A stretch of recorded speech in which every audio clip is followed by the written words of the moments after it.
আমার চ্যানেলে তোমাদের সকলকে স্বাগত। আজ আমরা ক্লাস 7-এর রায় ও মার্টিন প্রশ্ন ও বিচিত্রা থেকে বাংলার দ্বিতীয় পর্যায়ক্রমিক মূল্যায়নের শেষ তথা নবম স্কুল সলভ করব।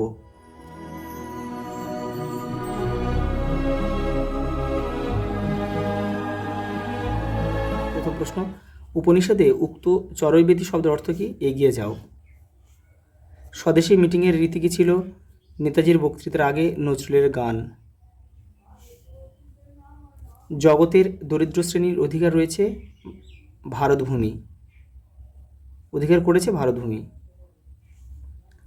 সুবর্ণ যুগ আসে যার হাত ধরে, সবুজ ফসল।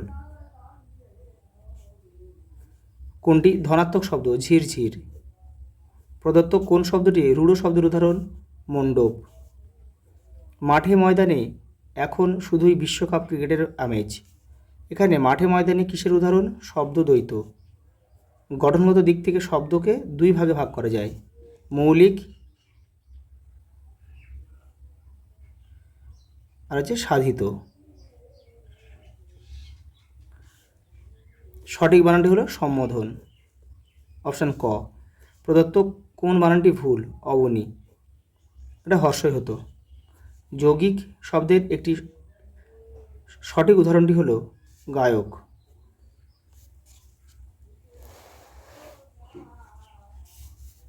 ঘণ্টায় ঘণ্টায় শব্দটি কী জাতীয় শব্দ? এটাও শব্দদ্বৈত।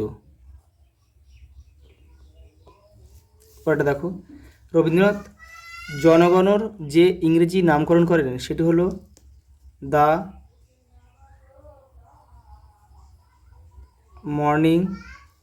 Morning song of India. আজ নেতাজি বক্তৃতা, এখানে বক্তৃতা দিতে আসবেন। এখানে কোন জায়গার কথা বলা আছে? Beadon street.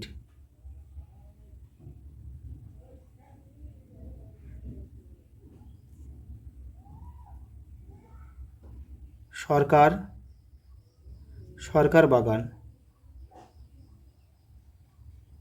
পরেরটা দেখো, মেঘচোর কাকে বলা হয়েছে? পুরন্দর চৌধুরীকে। চিতাবাঘের গতিবেগ কত? 70 মাইল পার ঘন্টা, প্রতি ঘন্টা। কারা মানুষের মনে চিরস্থায়ী আসন লাভ করে? যারা মানুষের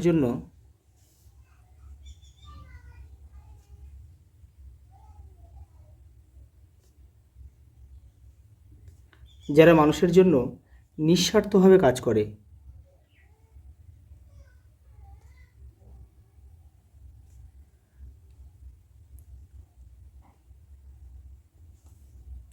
ওরা ভেবেছিল মনে, ওরা কারা? যশ ও ঐশ্বর্য লোভী লিখবে, যশ ও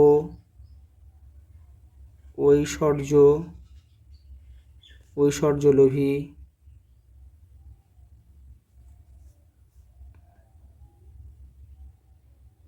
মানুষদের বলা হয়েছে। পরেরটা দেখো, জবাবটা জেনে নেব কার কাছ থেকে? কোন প্রশ্নের জবাবটা জেনে নেবে? মেজদার কাছ থেকে।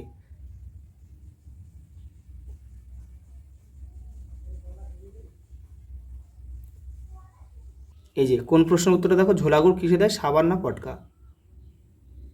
পরেরটা দেখো, বর্ষায় কে বিদ্রোহ করে? মজা নদী। হোটেলওয়ালার জন্মদিনে কি কি রান্না হতো? দেখে নাও। দেখো, হোটেলওয়ালার জন্মদিনে কি কি রান্না হয়? হোটেলওয়ালার জন্মদিনে ভুনি খিচুড়ি, হরিণের মাংসের কোরমা, পায়েস আর সুরুয়া রান্না হয়। পরের প্রশ্ন দেখো, বিহারি আসলে কার নাম ছিল? দেখো, এই যে বিহারি আসলে কার নাম ছিল? সোনা টিয়াদের বাড়ির চাকরের নাম ছিল বিহারি। সে সোনা টিয়াদের বাড়িতে বাসন মেজে দিত। পরের প্রশ্ন দেখো, সপ্তাহে কতবার পোস্ট অফিসে যেত? 3 বার। সোনা খরগোশদের কি নাম দিতে চেয়েছিল? গঙ্গা।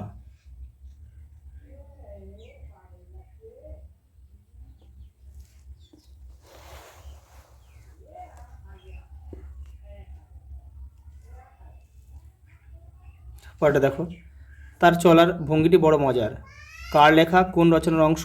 তার চলার ভঙ্গি প্রসঙ্গে লেখক কি বলেছেন বুঝিয়ে দাও। দেখো দেখো এটা কার লেখা? দেখো শিবতোষ বন্দ্যোপাধ্যায়ের দেখো কার দূর কদ্দূর রচনার অংশ। এই যে দেখে নাও, এখান থেকে তোমাদের লিখতে হবে। এখানে কিন্তু অ্যামিবার কথা বলা হয়েছে, এই যে এটা এখান থেকে এই পর্যন্ত লিখবে। পরেরটা দেখো, এই দুই প্রিয় মানুষকে এত কাছ থেকে দেখব কোনোদিন ভাবিনি। এই দুই মানুষের কথা, কোন দুই মানুষের কথা বলা হয়েছে, কিভাবে লেখক তাকে দেখতে পেলেন? এটা দেখো, এখানে হচ্ছে নেতাজির কথা বলা হয়েছে আর কাজী নজরুল ইসলামের কথা বলা হয়েছে। এই যে এখান থেকে তোমরা লিখবে, এই যে বিলিয়ন স্ট্রিট সরকার বাগানের কাছে, এখান থেকে তোমরা লিখবে।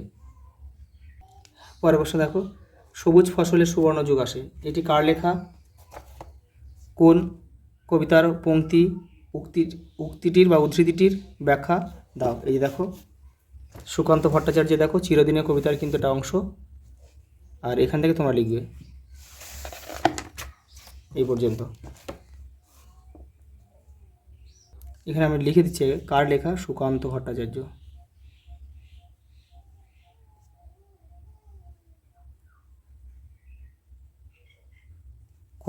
কোন কবিতার? চিরদিনের। নোট বই পড়লে কোন কোন বিষয় জানা যায় তা কবিতা অবলম্বনে বুঝিয়ে দাও। দেখে নাও, এই দেখো এখান থেকে তোমরা লিখবে এই যে এই পর্যন্ত। পরের প্রশ্ন দেখো, সে এক এলাহি ব্যাপার, কোথায় এলাহি ব্যাপার ঘটেছে? এলাহি ব্যাপারটির সংক্ষিপ্ত পরিচয় দাও। দেখো মাকু 14 নম্বর পেজে রয়েছে, দেখো এই যে এখান থেকে লিখবে, এখান থেকে এই পর্যন্ত তোমাদের লিখতে হবে। পরের প্রশ্ন দেখো, বাঘ ধরার ফাঁদ সম্পর্কে যা জানো লেখো। দেখো মাকু 34 নম্বর পেজে রয়েছে।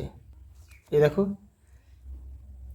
সত্যি বলতে দেখো বলতে বলতে সত্যি সত্যি দুজনে বাঘ ধরা বড় ফাঁদের কাছে এসে গেল। এখান থেকে লিখো, অনেক দিনের পুরোনো ফাঁদ, বনে যখন বসতি ছিল তখন গাঁয়ের লোকেরা বাঘ ধরার জন্য করেছিল। জাদুকর বলেছিল বাঘ মোটেই নয়, বুনো শুয়োরের ওদের শস্য খেয়ে ফেলে নষ্ট করতো।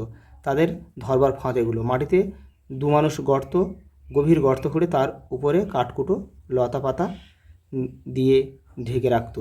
শস্য খেতে এসে তার মধ্যে শুয়োর পড়ে যেত আর শস্য খাওয়া ঘসত। তাই শুনে শুয়োরের জন্য টিয়া একটু কেঁদে নিল। এই পর্যন্ত তোমরা লিখবে। পরের প্রশ্ন দেখো, এখানে দেখো কোন বানানটি ঠিক? এখানে হবে এই বানানটা। দেখো এবার দেখো, টাপুর টুপুর শব্দ দিয়ে একটি বাক্য রচনা করো। লিখবে সকাল থেকে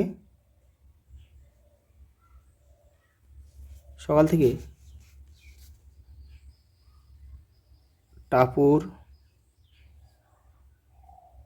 টুপুর বৃষ্টি হচ্ছে বা পড়ছে লিখতে পারো। দেখো প্রবন্ধ রচনা দিয়েছি দুটো, এটা তোমরা নিজেরা পড়বে। আজ এই পর্যন্ত, দেখা হবে পরের ভিডিওতে।